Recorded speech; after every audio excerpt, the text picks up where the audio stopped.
L'humanité scrute le ciel depuis des millénaires.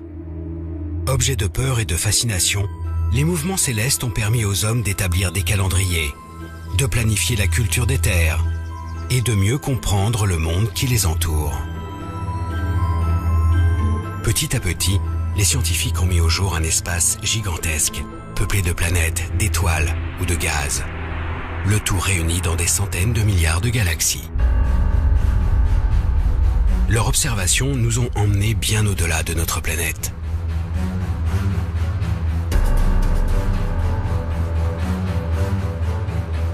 Pour dévoiler les secrets de ce nouveau monde, astrophysiciens et techniciens conçoivent des instruments capables de percevoir la moindre lueur, le moindre signal émis dans le ciel. Ils parviennent aujourd'hui à recréer sur Terre les phénomènes extrêmes qui agitent les confins du cosmos.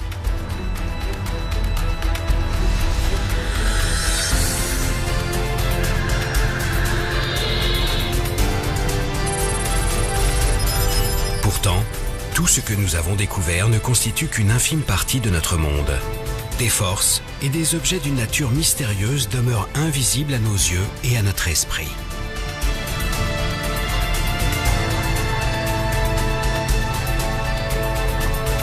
Alors de quoi est réellement constitué notre univers? Quel mouvement l'anime en coulisses? Les scientifiques parviendront-ils à découvrir les lois qui guident son évolution? Partout à travers le globe, des nouveaux explorateurs du ciel partent à la recherche de ce monde encore invisible et tentent de lever le voile sur les secrets les plus intimes de l'univers.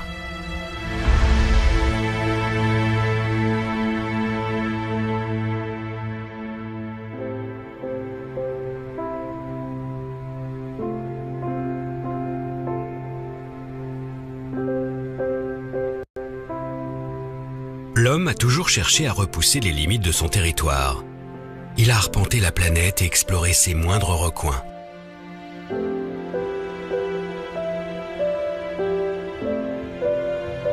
Mais au-dessus de notre tête, un monde continue de nous intriguer. Siège de toutes les croyances, ce firmament qui défile sous nos yeux semble hors de portée.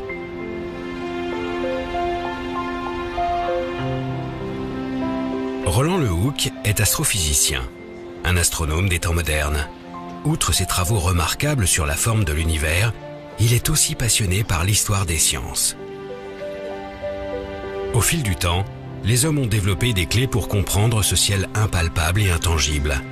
Elles ont permis de l'analyser et d'aller au-delà de ce qui était perceptible depuis la Terre. L'astronomie et l'astrophysique se sont effectivement construites contre les apparences qui s'imposent à nos sens. Quand on sort et qu'on regarde le ciel la nuit, on voit les étoiles se lever, culminer, se coucher, puis le soleil se lève, culmine, se couche. On a vraiment l'impression que les étoiles et le soleil tournent autour de la Terre.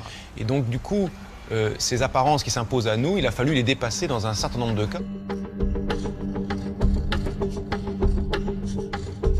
Si le sol sur lequel ils marchent leur semble plat, les savants de la Grèce antique découvrent pourtant il y a 2500 ans que la planète est ronde. Et alors que toute la voûte céleste semble tourner autour de lui, Nicolas Copernic comprend 2000 ans plus tard que c'est en fait la Terre qui tourne sur elle-même et autour du Soleil. Aujourd'hui, même ce Soleil n'est plus au centre de notre monde. Depuis le début du XXe siècle, nous avons la preuve qu'il fait partie d'un immense regroupement d'étoiles, la Voie lactée. Une galaxie, comme il en existe des centaines de milliards. Toutes ces découvertes ont évidemment bouleversé l'idée que l'on se faisait de la place de l'homme, de l'humanité, et la place de la Terre dans l'univers.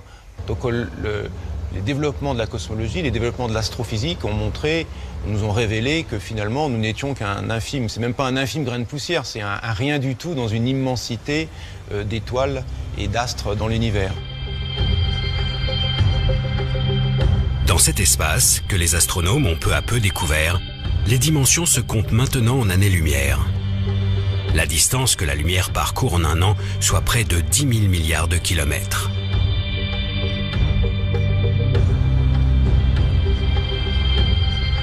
Depuis notre petite planète, nous commençons donc à entrevoir la réalité du monde.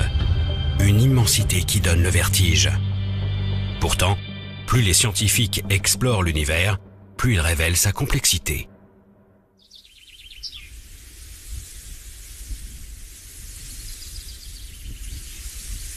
Même les objets les plus visibles, que sont les étoiles, n'ont pas livré tous leurs secrets. L'une d'elles nous est particulièrement familière, le Soleil. Cet astre illumine notre ciel et nous procure la chaleur indispensable à la vie. Au commissariat à l'énergie atomique, l'un des plus prestigieux centres de recherche d'Europe, une équipe de chercheurs étudie notre étoile et ses milliards de consoeurs qui peuplent l'univers.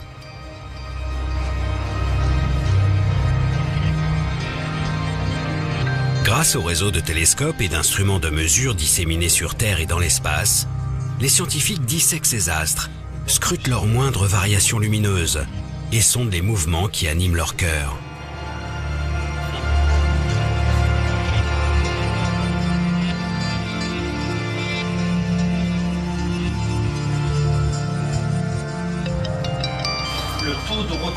Ils ont ainsi modélisé une grande partie des phénomènes qui agitent ces immenses boules de gaz.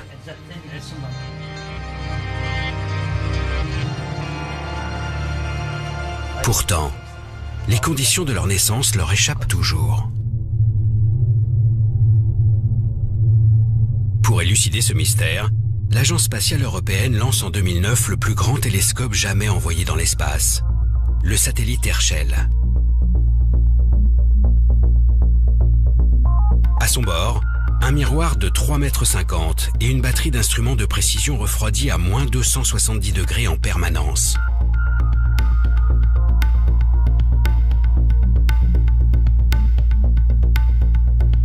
La mission a observé pendant plus de 3 ans les immenses nuages de gaz qui emplissent la galaxie. Ces nuages, dits moléculaires, s'étalent sur des milliards de kilomètres. C'est ici que naissent les étoiles.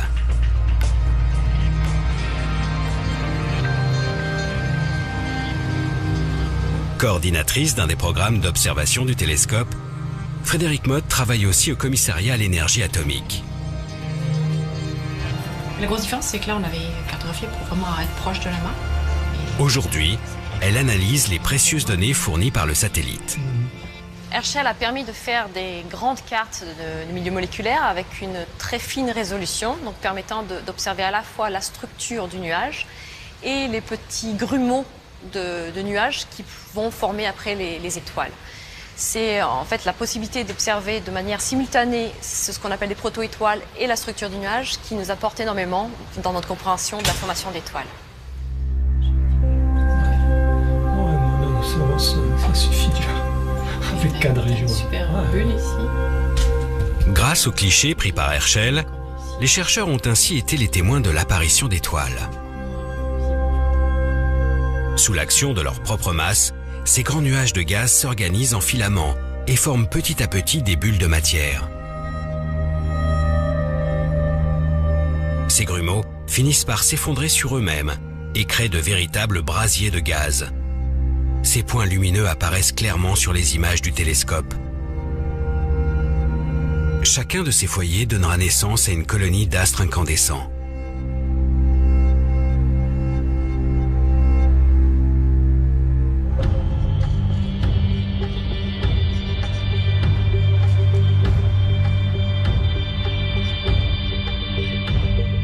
C'est ainsi que se forment les étoiles de petite taille. Mais ce sont les étoiles massives qui intriguent le plus Frédérique Mott. Des étoiles parfois 300 fois plus grosses que notre Soleil et dont la formation échappait jusqu'à maintenant à nos observations. Pour comprendre la création de ces astres beaucoup plus gros que la moyenne, les chercheurs du CEA ont dû étudier en détail l'évolution de ces nuages.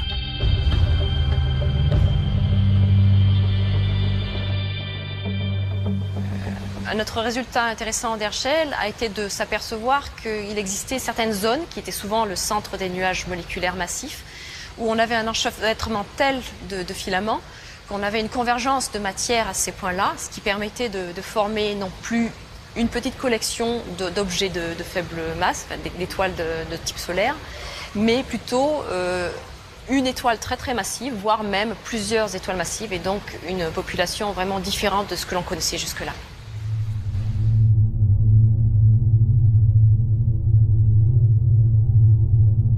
puissance de ces étoiles exceptionnellement grosses repose donc sur un apport progressif de matière dans certaines régions des nuages. Peu à peu, les jeunes étoiles vont absorber cette matière et grandir bien plus que la moyenne. Ce phénomène extrêmement rare dans notre galaxie a enfin été mis au jour grâce à la mission Herschel. Mais les recherches ne sont pas terminées pour autant. Le travail de chercheur n'est jamais fini, donc on apprend toujours avec de nouvelles observations, de nouveaux concepts, de nouveaux modèles.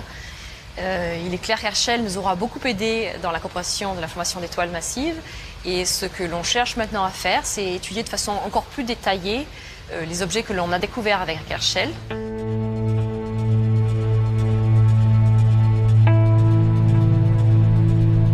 Les étoiles massives continuent de passionner la communauté scientifique. Car au-delà de leur naissance, leur comportement tout au long de leur vie reste très particulier. Bien plus brillants et chauds que le Soleil, ces astres brûlent leurs réserves de gaz exceptionnellement vite. Les réactions nucléaires sont si intenses qu'elles transforment l'hydrogène contenu à l'origine dans le nuage de gaz. Elles forment ainsi du carbone, de l'oxygène ou même du fer. Autant d'éléments qu'elles dispersent à leur mort, enrichissant l'univers de cette matière complexe qui constitue notre monde.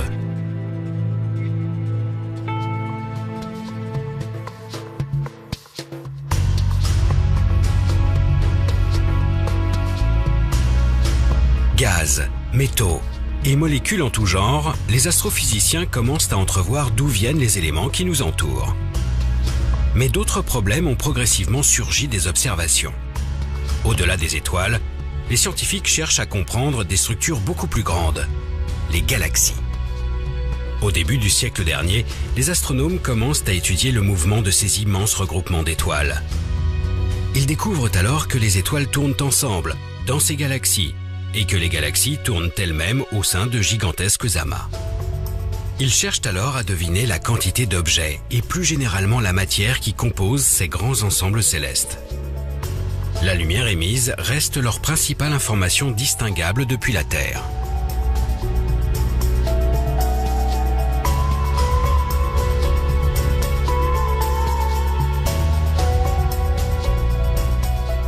Quand il y a beaucoup de lumière, il y a des étoiles. Quand il n'y a pas beaucoup de lumière, il y a moins d'étoiles. Vous voyez, je dis ça, disons, très grossièrement, mais l'idée est là. Là où il y a de la lumière, il y a de la masse, et l'on est capable de déduire combien il y a de masse derrière telle quantité de lumière. Cette pesée de la galaxie, ou cette pesée d'un amas de galaxies, permet de déduire la dynamique à laquelle on devrait s'attendre, la façon dont devraient bouger les unes par rapport aux autres les galaxies dans l'amas, ou les étoiles les unes par rapport aux autres dans la galaxie. Et l'on constate que la dynamique déduite de la pesée ne correspond pas à la dynamique mesurée directement par observation spectroscopique. Depuis le début du siècle, les scientifiques sont donc confrontés à des observations contradictoires. Que ce soit les étoiles au sein des galaxies ou les galaxies entre elles, tout semble tourner trop vite par rapport à la quantité de matière visible. Plus précisément, avec une telle vitesse et si peu de masse pour assurer la cohésion de l'ensemble, les étoiles devraient être éjectées de leur galaxie. Cet écart nous laisse sous-entendre que la pesée ne s'est pas bien faite. Il manque de la masse dans ce que l'on a déterminé. Et pour rendre compte de la dynamique réelle, on a imaginé l'existence d'une matière noire, aussi appelée matière sombre, ou d'une masse manquante, quelque chose que l'on ne voit pas, qui n'est pas détectable par la lumière et qui pèse, c'est-à-dire qui a un effet gravitationnel et donc un effet dynamique sur la galaxie ou sur les galaxies dans un amas de galaxies.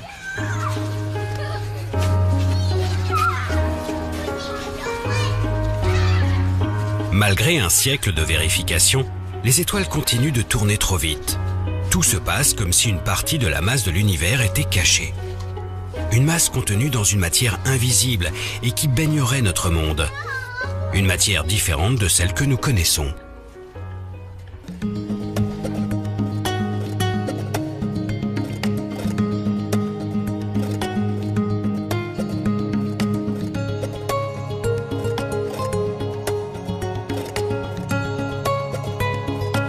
essayer de résoudre cette énigme, des milliers d'astrophysiciens traquent cette fameuse matière noire à travers le ciel. Parmi eux, Wistan Benbow. Il dirige le projet Veritas pour le Smithsonian Astrophysical Observatory, un regroupement de 4 télescopes de 12 mètres de diamètre situés en plein désert d'Arizona.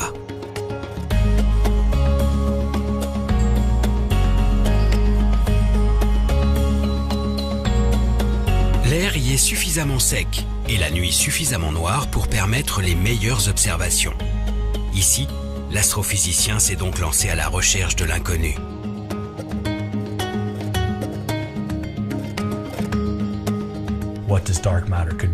La nature de la matière noire, vous savez, c'est un mystère. Ça peut être beaucoup de choses. Nous savons simplement que ce n'est pas de la matière visible. Et nous savons aussi où elle devrait se trouver, grâce à la manière dont elle interagit avec les choses. Cette matière invisible retient les étoiles et les galaxies entre elles grâce à sa force de gravité. Cette force dépend de sa masse. En étudiant ces phénomènes d'attraction, les scientifiques ont estimé que cette matière inconnue devrait représenter plus de 80% de toute la masse de l'univers. En plus d'être omniprésente, la matière noire devrait donc être composée d'éléments extrêmement lourds. Or, selon les connaissances actuelles, des objets aussi massifs devraient en théorie émettre un signal lumineux spécifique, des rayons gamma. Ce sont ces rayons gamma que Wistan Benbow et ses collègues traquent sans relâche.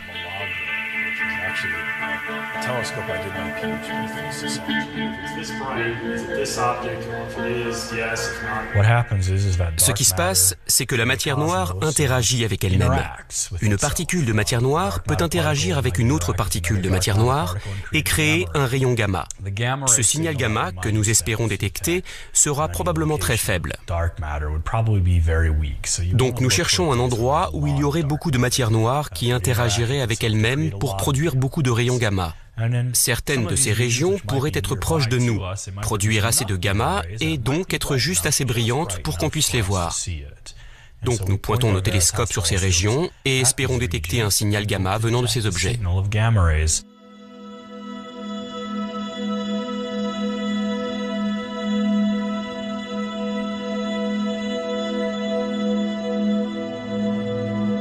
Wistan Benbow suit donc avec une attention toute particulière le centre de notre Voie lactée ainsi que nos galaxies satellites.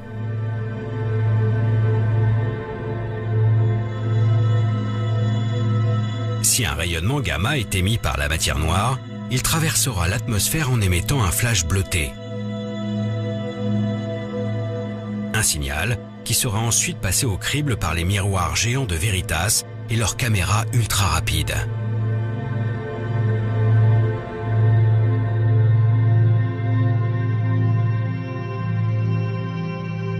Pour le moment, aucun télescope n'a enregistré de telles manifestations. Les yeux braqués sur le ciel, les scientifiques continuent chaque jour de traquer cette matière noire si discrète. Pour aller plus loin, il sera nécessaire de construire de plus grandes infrastructures. Il y a bien sûr des projets qui vont dans ce sens, mais nous aurons besoin de beaucoup plus de télescopes.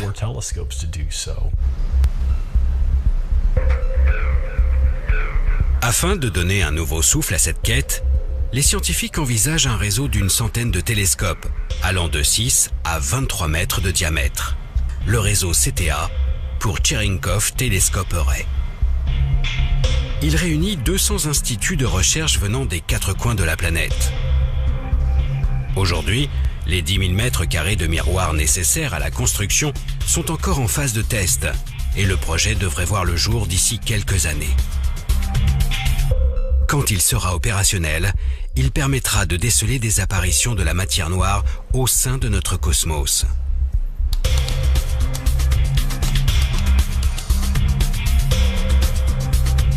Pour l'instant, cette absence totale de détection a de quoi perturber la communauté scientifique.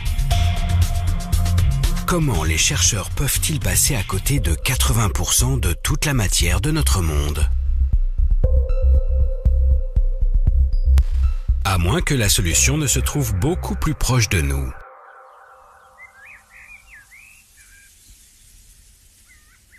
Si cette matière exotique emplit tout l'univers, et en particulier notre galaxie. Nous devrions forcément pouvoir en trouver sur Terre. C'est le pari qu'a fait une équipe de chercheurs réunis au laboratoire souterrain de Modane. À 2 pas de la frontière italienne, enfouie sous le mont Fréjus, ces scientifiques ont mis au point une expérience audacieuse, baptisée Edelweiss.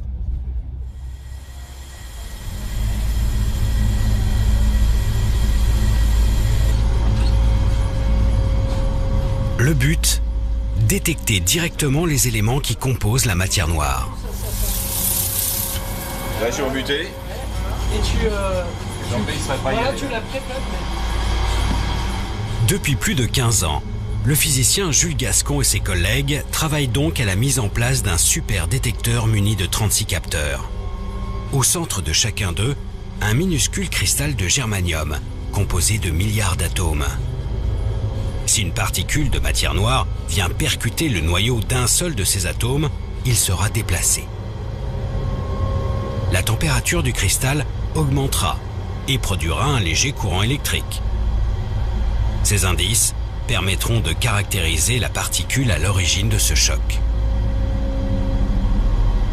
Cependant, d'innombrables facteurs peuvent venir perturber ces mesures ultra-sensibles. Le problème, c'est que la nature n'est pas stable. Dans la nature, il y a toujours quelques noyaux qui sont instables dus à la radioactivité naturelle. Et cette radioactivité naturelle va bouleverser la vie de ces noyaux, les faire reculer, les faire bouger, ce qui donnerait donc des faux signaux de choc.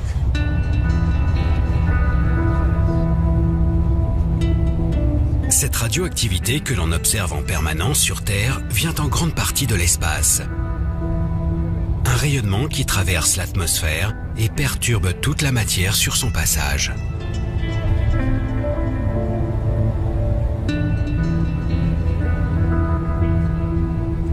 C'est donc pour se prémunir de ces rayons que l'expérience a été enterrée sous plus de 1700 mètres de roche.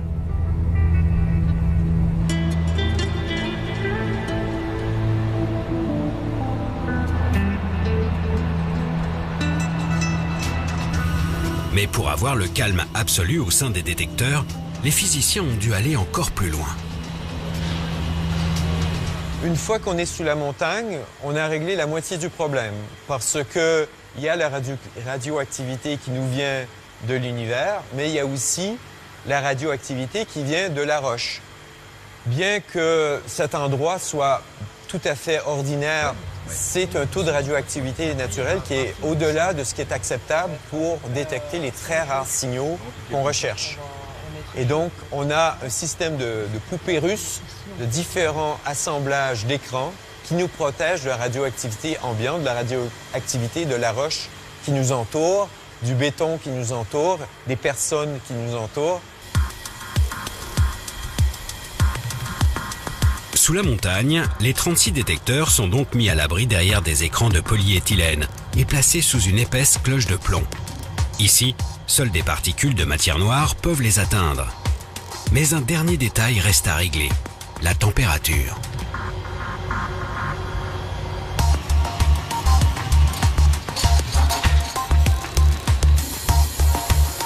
Afin de déceler la moindre de ces variations, tout le dispositif est refroidi à moins 273 degrés Celsius. Les cristaux de germanium sont ainsi au calme plat.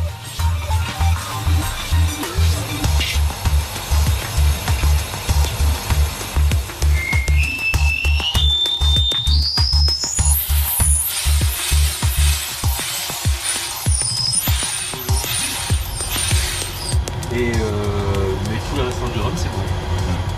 Depuis quelques mois, tout est en place. La prise de données a commencé.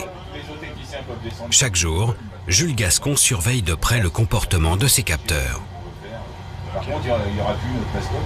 Il faut que la réponse du détecteur soit parfaite, c'est-à-dire que pendant plusieurs années, en regardant 1 kilo de matière, donc l'équivalent d'un milliard de millions d'atomes, il n'y en a pas un seul qui doit bouger sans raison valable. Tu vois, il t'explique pour le transfert pur. Il ne reste plus qu'à attendre qu'une particule de matière noire passe dans les filets d'Edelweiss. Selon les calculs des chercheurs, un tel événement ne pourrait se produire qu'une fois par an, dans le meilleur des cas. C'est une recherche de l'inconnu. C'est ce qui fait son charme de cette particule. C'est très intéressant de s'attaquer à ce qu'on ne connaît pas, mais le désavantage, c'est qu'on ne peut pas garantir que ça va marcher le lendemain ou dans une semaine ou dans un an. Dans l'espace ou sur notre planète, la matière noire n'a pas encore révélé son vrai visage. Les scientifiques ignorent toujours de quoi sont faits plus des 3/4 de la matière de l'univers. Un problème de taille dans notre compréhension du monde. C'est pas une perturbation, c'est pas un petit supplément, c'est vraiment une quantité appréciable de matière de nature encore inconnue qu'il faut ajouter pour rendre compte de certains aspects dynamiques de notre univers. Et donc, évidemment, la découverte de cette matière sombre serait une découverte majeure dans la physique, notre matière ordinaire n'étant finalement que l'écume de l'ensemble de la matière de l'univers, ne représentant qu'une petite partie de l'ensemble de la matière de l'univers. Sans cette matière inconnue, l'univers ne tourne pas rond. Le mouvement des étoiles et des galaxies reste inexpliqué. Pourtant, la matière n'est pas l'unique clé de voûte de notre univers. En dehors de son contenu, des forces colossales animent le cosmos, à commencer par la gravitation, cette force qui nous attire vers la Terre. De manière plus générale, la gravité a structuré notre système solaire, notre galaxie et ses centaines de milliards de consoeurs. Les scientifiques estimaient donc qu'il s'agissait de la force dominante de l'univers. Mais une découverte changea la donne. Dans les années 30, les astronomes remarquent pour la première fois que toutes les galaxies distinguables semblent s'éloigner de nous.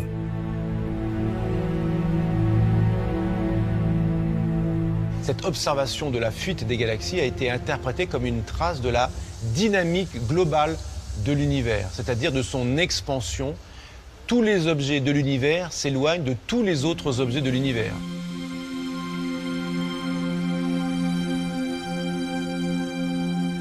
L'espace grossit donc au fil du temps et toutes les distances augmentent. Visiblement, l'attraction qu'exerce la force de gravité peine à retenir les structures du cosmos entre elles. Mais ce n'était que le premier coup porté à la gravitation.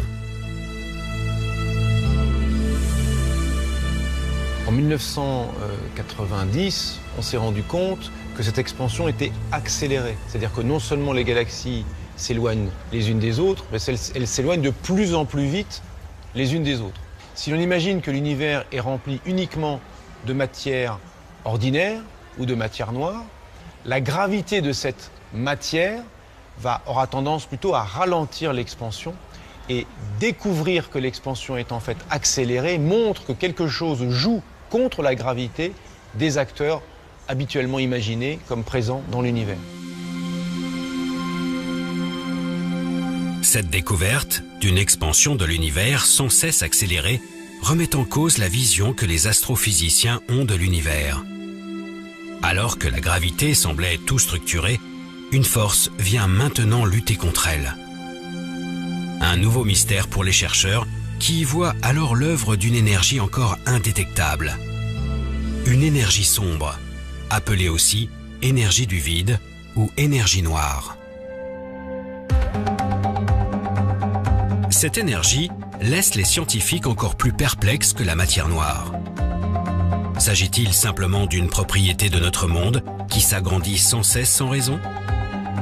Ou s'agit-il plutôt d'une substance qui baigne le cosmos et repousse ses limites ? Les chercheurs n'en ont aucune idée. Pour le moment, ils se contentent de traquer son influence jusqu'aux zones les plus reculées de l'univers.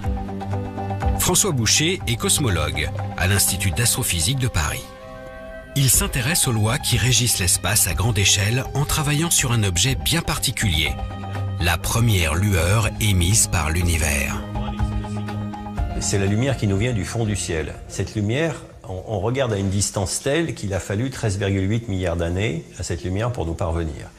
Et donc on est en train de regarder quelque chose qui est tellement loin que quand cette lumière a été émise, l'univers était dans un état très primitif.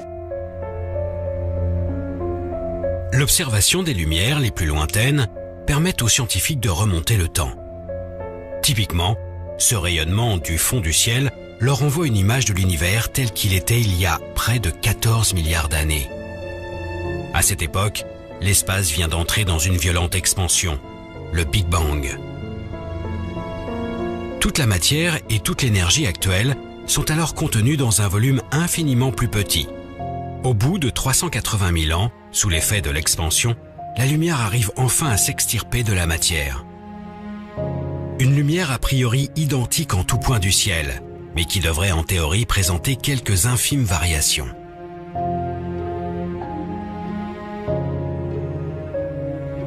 Donc, ces variations d'intensité, on les a cherchées, et puis pendant longtemps, on ne les a pas trouvées. Alors c'était compliqué, et puis finalement, on est arrivé au niveau où la technologie a été suffisamment mûre pour qu'on soit capable de les mesurer. Depuis 1989, 3 satellites se sont succédés pour étudier en détail cette lumière. Le dernier a été lancé en 2009 par l'Agence spatiale européenne, la mission Planck.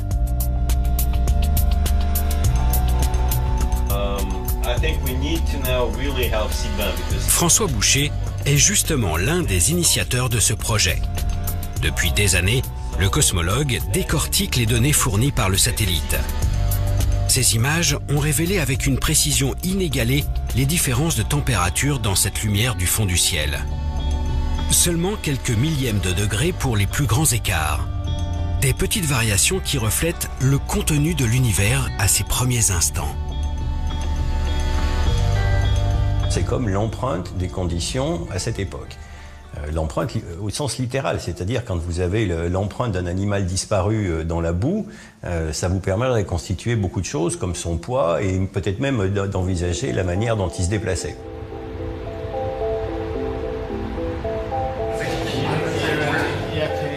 L'étude de cette empreinte fascine les chercheurs du monde entier.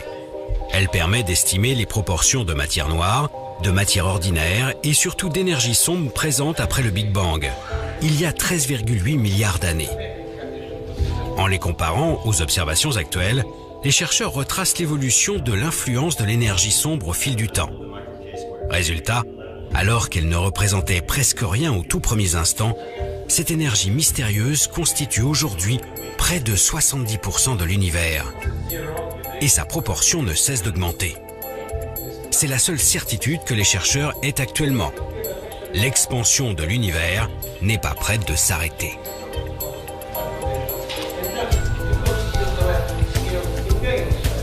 Si vous imaginez une enquête, on a juste vu une ombre.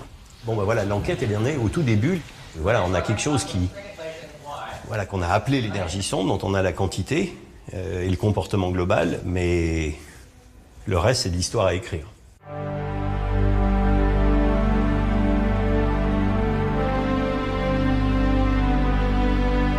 Finalement, en écartant cette énergie énigmatique ainsi que la matière noire, les chercheurs se rendent compte qu'ils ne connaissent vraiment que 5% de la composition de l'univers.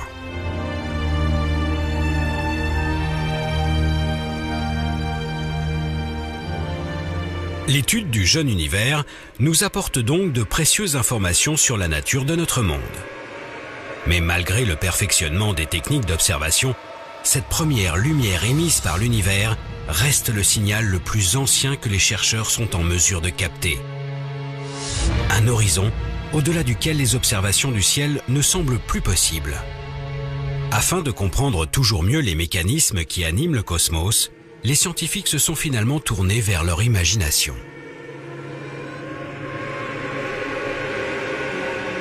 Le fait que l'univers soit en expansion permet de tirer une conséquence immédiate. En remontant le film de l'expansion, on s'est dit que dans le passé, lointain éventuellement, l'univers était plus dense et plus chaud qu'il n'est actuellement. Selon leurs calculs, les astrophysiciens estiment qu'à ses débuts, l'univers devait atteindre des températures 100 000 fois plus élevées que celles qui règnent au centre du Soleil. Des milliards de degrés. Pour comprendre les premiers instants de l'univers, il suffirait alors d'étudier le comportement de la matière à ces températures directement sur Terre.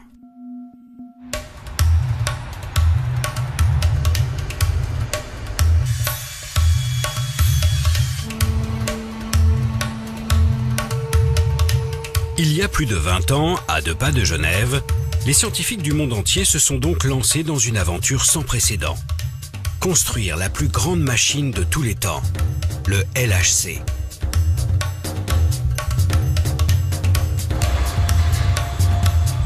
Un anneau de 27 km, enterré à 100 mètres de profondeur sous la frontière franco-suisse. Le tout est jalonné de cavités mesurant des dizaines de mètres et qui accueillent les détecteurs les plus gros de la planète.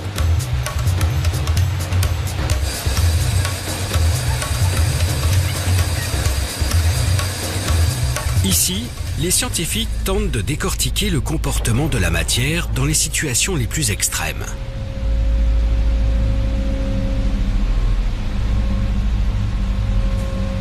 Depuis 2004, la chercheuse Gaëlle Boudoul travaille au sein de cette collaboration, réunissant des milliers de chercheurs et des dizaines de nationalités. Dans ce grand tunnel de 27 km, vous avez des particules dans un sens et des particules dans l'autre sens.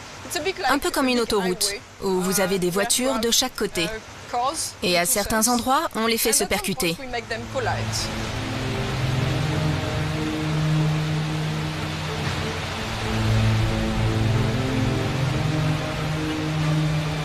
Le LHC, cet immense tunnel, sert donc à accélérer des faisceaux de particules.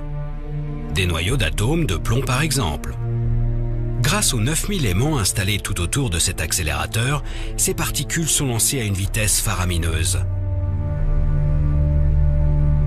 Lorsqu'elles atteignent près de 300 000 km par seconde, les deux faisceaux sont déviés de leur trajectoire et se percutent de plein fouet.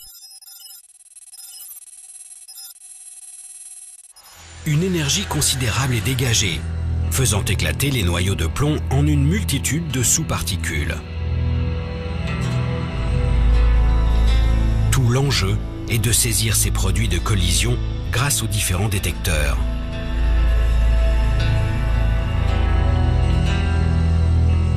Gaëlle Boudoul s'occupe plus précisément de l'un d'eux, le CMS. Un géant de 12 500 tonnes mesurant 21 mètres de long, 15 mètres de haut et autant de large. Avec ses collègues, elle a conçu une partie des systèmes de détection qui englobent ces chocs de particules.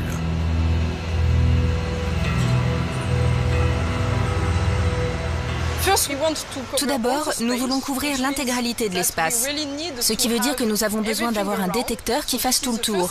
C'est la première explication de pourquoi c'est si grand. En plus de cela, pour distinguer les particules émises, nous avons besoin d'un aimant géant qui va les dévier pour que nous puissions les différencier les unes des autres. En séparant les particules issues de l'impact, le détecteur permet aux scientifiques de les analyser sous toutes les coutures et de comprendre leur comportement dans une telle situation. En effet, la collision a généré une température semblable à celle qui régnait aux tout premiers instants de l'univers. Dans ces conditions, la matière se révèle être dans un état étrange, entre le gaz et le liquide. Un plasma, où les constituants élémentaires des atomes restent désorganisés, trop agités pour former la matière telle que nous la connaissons aujourd'hui.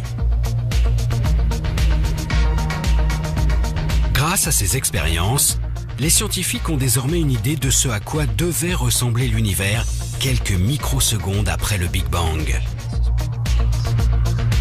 En étudiant ces premiers instants d'univers, l'astrophysique, qui est finalement l'observation de l'infiniment grand, rejoint la physique de l'infiniment petit, la physique des particules, la physique microscopique, qui, elle, est capable, en expérimentant sur Terre, de se faire une idée des conditions ou de mimer, de reproduire, pendant des instants extraordinairement brefs, de reproduire les conditions qui prévalaient à des instants très anciens de l'univers, auxquels on n'a pas accès par l'observation directe. Le LHC, cette gigantesque infrastructure, a permis de remonter le temps au-delà de ce qui était imaginable il y a seulement quelques décennies. Mais pour se rapprocher de ces microsecondes qui nous séparent du commencement, le chemin s'avère être encore plus ardu.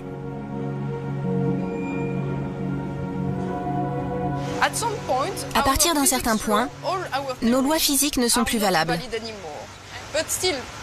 Nous pouvons toujours imaginer ce qu'il se passe. Il y a de nombreuses théories qui essayent de comprendre cela. La seule chose, c'est qu'on ne peut pas tester ces théories, parce que nous n'avons aucune expérience pour comprendre ce qu'on pourrait appeler le premier instant. Mais si vous revenez dans 20 ans, peut-être que nous aurons une meilleure idée.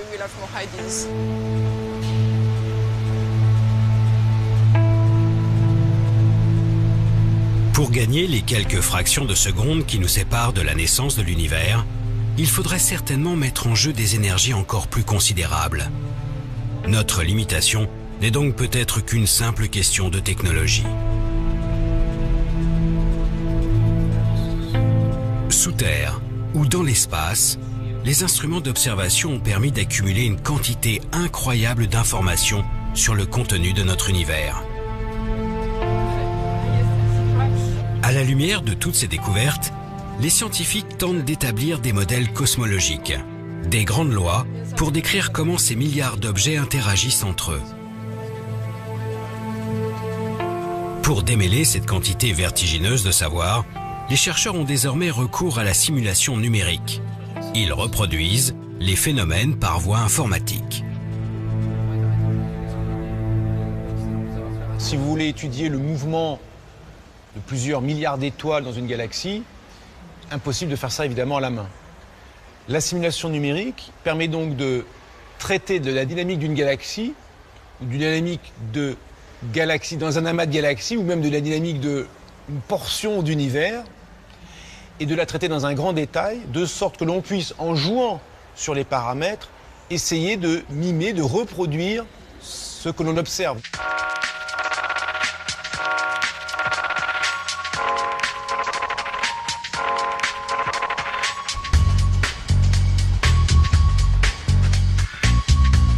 À l'Observatoire de Paris, l'une des plus grandes institutions mondiales d'astronomie, un cosmologue a poussé ce nouvel outil exceptionnellement loin. Jean-Michel Halimi a réalisé une simulation de la totalité de l'univers connu. Le projet Deus. Son but ? Comprendre la formation de notre monde depuis la première lueur, il y a 13,8 milliards d'années jusqu'à nos jours.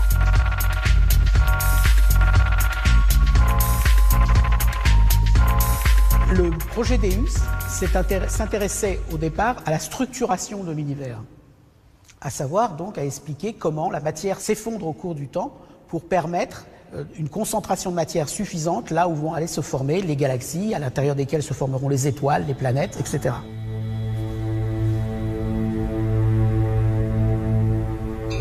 Afin de réaliser cette simulation inédite, Jean-Michel Halimi a dû prendre en compte l'ensemble des observations menées jusqu'à ce jour. Les objets visibles recensés, mais aussi bien sûr les effets de la matière noire et de l'énergie sombre. Et cela à toutes les époques de l'univers.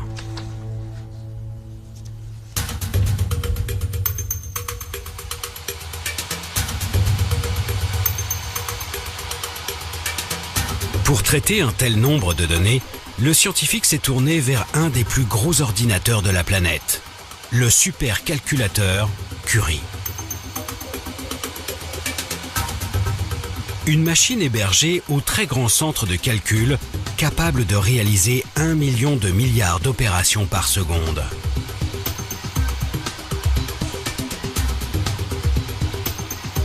Le projet a nécessité 30 millions d'heures de calcul, répartis sur les 80 000 processeurs de cet ordinateur hors norme.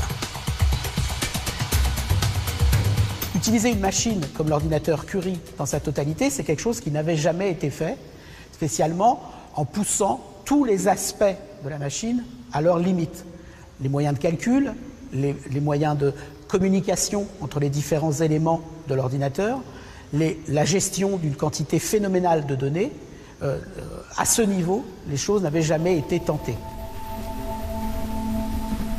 Les résultats obtenus fournissent une vue de l'univers à grande échelle inexistante jusqu'à ce jour. La matière s'agence au fil du temps, pour former de longs filaments qui créent petit à petit des galaxies et des amas de galaxies. Entre ces filaments, de grands vides apparaissent. L'univers, très homogène à ses débuts, se structure peu à peu. Grâce aux possibilités que lui offre la simulation numérique, Jean-Michel Halimi peut tester différents scénarios de formation de notre monde. Qu'est-ce que signifie un univers structuré? C'est un univers où la matière s'est effondrée et suffisamment condensée pour créer des lieux de formation des galaxies. Premier indice caractérisant cette structuration, c'est par exemple le nombre d'objets formés dans le scénario en question. On va en former plus ou moins et de masses différentes, de concentrations de matière différentes. Certains vont former des objets de petite masse, d'autres de plus grande masse, etc. Une autre façon de caractériser cette structuration, c'est de voir comment ces objets sont répartis dans l'espace. On est capable de relier leur propriétés de distribution spatiale au déroulement de l'expansion de l'univers tout au long de l'histoire de l'univers. D'une simulation à l'autre, le cosmologue fait varier des paramètres, comme la quantité de matière noire ou l'influence de l'énergie sombre.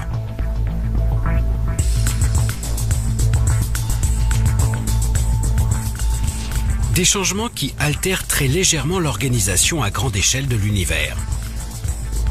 L'idée est alors de repérer les infimes variations entre les simulations. Des galaxies qui fusionnent plus ou moins vite, des vides de matière plus ou moins grands, ou encore des amas exceptionnellement gros. Les scientifiques pointent ainsi les nuances entre les modèles d'univers imaginés. Ils chercheront à retrouver ces détails dans leurs prochaines observations, cette fois-ci bien réelles, pour définir quel modèle théorique semble plus proche de la réalité. Un aller-retour entre le virtuel et le réel qui permettra aux chercheurs de vérifier si leurs lois sont bien celles qui animent l'univers en coulisses. La recherche en cosmologie, et spécialement en cosmologie numérique, ne fait pas de nous des créateurs d'univers, mais des inventeurs d'univers. Effectivement, en modifiant les conditions physiques, nous réalisons des univers différents. Nous inventons des univers différents. Mais nous ne le faisons pas n'importe comment. Nous cherchons, à travers tous ces univers, celui qui serait susceptible de nous expliquer la vraie nature de notre univers, son origine, sa formation, son évolution.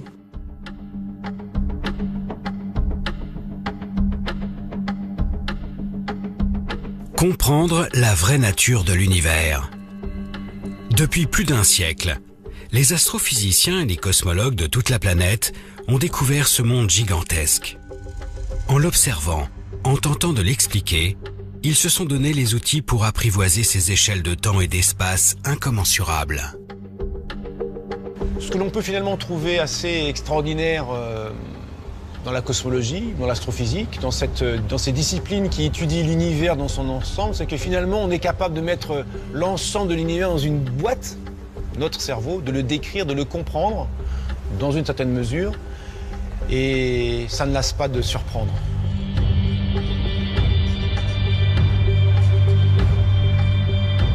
On a réussi à développer un cadre qui permet de rendre compte finalement de manière assez économique d'un nombre absolument incroyable de faits. Maintenant, ça ne veut pas dire que cette histoire est figée, bien sûr que non. Il y a plein de zones d'ombre, il y a plein de choses qu'on ne comprend pas, et donc ça veut dire qu'on a encore plein de travail.